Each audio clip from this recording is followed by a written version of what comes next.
आपको बता दें कि कोरोना महामारी की दूसरी लहर को देखते हुए सरकार ने हॉल मार्किंग, जो गोल्ड हॉल मार्किंग है, उसकी अनिवार्यता लागू करने की डेडलाइन को आगे बढ़ा दिया है और 15 दिन इसको आगे एक्सटेंड किया गया है गोल्ड की हॉल मार्किंग के लिए।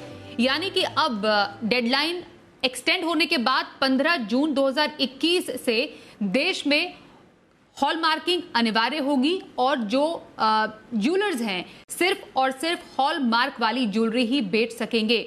ये आप सबके लिए जानना जरूरी है। पहले दरअसल 1 जून से ही नियम लागू होने थे, लेकिन क्योंकि कोरोना का जो प्रभाव है उससे काफी ज्यादा चीजें प्रभावित हो रही हैं, उसके चलते अब 15 दिन से आगे इस डेडलाइन को बढ़ा दिया है। तो 1 जून के बजाय 15 जून से गोल्ड की हॉलमार्किंग अनिवार्य होगी। जो जितने भी ज्वेलर्स हैं वो सिर्फ हॉलमार्क वाली गोल्ड ज्वेलरी ही बेच पाएंगे।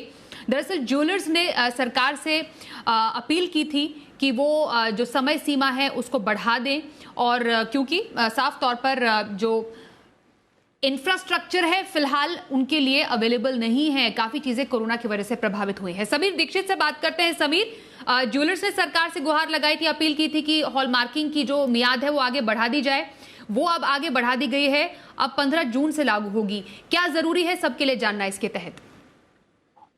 बिल्कुल साथी, ये 1 जून से इसको लागू किया जाना था, जहां देश भर में हॉल मार्किंग को अनिवार्य किया जाना था। यानी कि जो गोल्ड चाहे रिटेल हो या होलसेल में जो बिक्री जिसकी होनी थी उसमें हॉल मार्क होना अनिवार्य था। हॉल मार्क दरअसल इस बात की पुष्टि करता है कि ये गोल्ड खरा है, ये इसमें जो प्योरिटी लेवल है वो बेहतर है और ये सही मानकों पे खरा उतरता है। तो हॉल मार्किंग का सीधा सरल मतलब यही है। और इसी हॉल मार्किंग को 1 जून साल 2021 से पूरे देश भर में लागू होना था, जिसको सभी ज्वेलर्स को इसको अपनाना था। लेकिन लगातार कोविड के बहाने से कई व्यापारी और तमाम जो गोल्ड बिज़नेस से जुड़े हुए लोग हैं, वो सरकार से इस बात की अपील कर रहे थे कि इसको लागू करने में थोड़ा समय और दें। इसी को सरकार ने माना तो, लेकिन उस पर सरकार ने स्पष्ट ये कर दिया कि बहुत समय पहले भी दिया जा चुका है और अब जो ये समय सीमा बढ़ाई जा रही है 15 दिन के लिए, यानी कि अब 15 जून से हॉल मार्किंग को जो सरकार ने अनिवार्य करने का फैसला किया है, तो सरकार ने साफ कर दिया है कि पहले भी काफ़ी समय दिया गया था और ये आखिरी बार है जब ये 15 दिन की अतिरिक्त मोहलत गोल्ड मार्केट से जुड़े हुए लोगों को दी जा रही है और इसके बाद कोई भी बढ़ोतरी समय सीमा में नहीं होगी।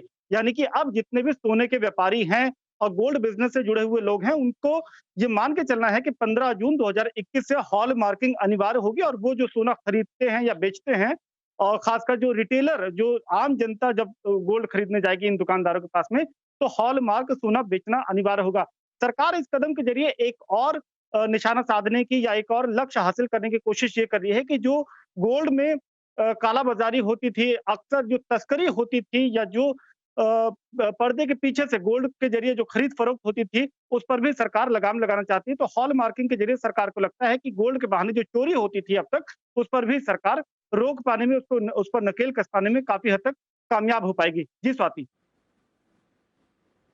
समीर, एक और बात बताइए, मतलब ज्वेलर को अब जो तैयारी, क्योंकि वो कह रहे थे कि इंफ्रास्ट्रक्चर की अभी पूरी तरह तैयार नहीं है हॉल मार्किंग के लिए।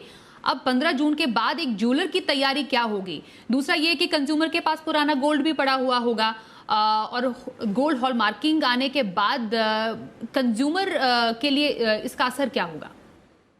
देखिए, जो नया सोना खरीद-फरोख्त होगा, जो 15 जून से आप दुकान पे जब नया सोना खरीदने जाएँगे, तो आपको हॉलमार्क लगा सोना ही मिलेगा और वो उसका बाकायदा सर्टिफ़िकेट भी जो गोल्ड व्यापारी है, वो उसको देना होगा और उस पर प्रॉपर बाकायदा बिल के साथ में उसकी बिक्री करनी होगी। ये तो नए सोने की बात रही, लेकिन अगर आपके पास पुराना सोना है और आप उसको बेचना चाहते हैं या उसके एवज़ में आप नया सोना लेना चाहते हैं, तो सरकार ने उसका भी दरवाज़ा खोला हुआ है। उसके लिए बाकायदा आपको जब आप दुकान पे जाएँगे तो उसमें प्रॉपर सर्टिफ़िकेट में इस बात का मेंशन रहेगा कि ये पुराना सोना इस भाव पे इसमें इसकी प्योरिटी लेवल इतना है और ये इस भाव पे आपसे खरीदा जाएगा या बेचा जाएगा। इसको लेकर के भी प्रॉपर प्रावधान किए गए हैं, लेकिन हाँ, ये ज़रूर है कि जो आम जनता है उसको ये बात समझनी होगी कि सबसे पहले तो वो जब अपने गोल्ड को लेकर के जब दुकान पे जाएगी तो उसका प्योरिटी लेवल और जो पुराना बिल है, वो दोनों उसको दिखाना होगा। और एक अधिकतम एक लिमिट भी तय करी है कि एक लिमिट के ज़्यादा अगर आपके पास गोल्ड है, तो आपको उसके एवज में अतिरिक्त टैक्स भी चुकाना होगा। तो वो लिमिट भी सरकार ने तय की हुई है और ये माना जा रहा है कि अगर आपके पास घर में सोना है, तो महिलाओं के लिए एक लिमिट होती है, यानी कि तकरीबन 1 किलो के आसपास की एक लिमिट है कि जो महिलाओं के पास अक्सर शादी-ब्याह के रूप में या पुराना सोना जो रखा होता है, वो लिमिट सरकार मान के चल रही है, लेकिन उससे ज़्यादा अगर आपके पास सोना है, तो वो आपको डिस्क्लोज़ करना पड़ेगा। उसकी आपकी पूरी जानकारी देनी होगी, बाकायदा बिल वगैरह सरकार को देना होगा। जी स्वाति। हम्म। हम्म। बहुत शुक्रिया समीर इस पूरी खबर पर और ज्यादा डिटेल्स देने के लिए। तो 15 जून से अगर आप नया सोना खरीदते हैं, ज्वेलर के पास जाते हैं, तो ज्वेलर को आपको हॉल मार्क लगा हुआ सोना ही देना पड़ेगा। बाकायदा उसका सर्टिफिकेट, हॉल मार्क सर्टिफिकेट आपको यानी जो ज्वेलर है वो ग्राहक को देगा।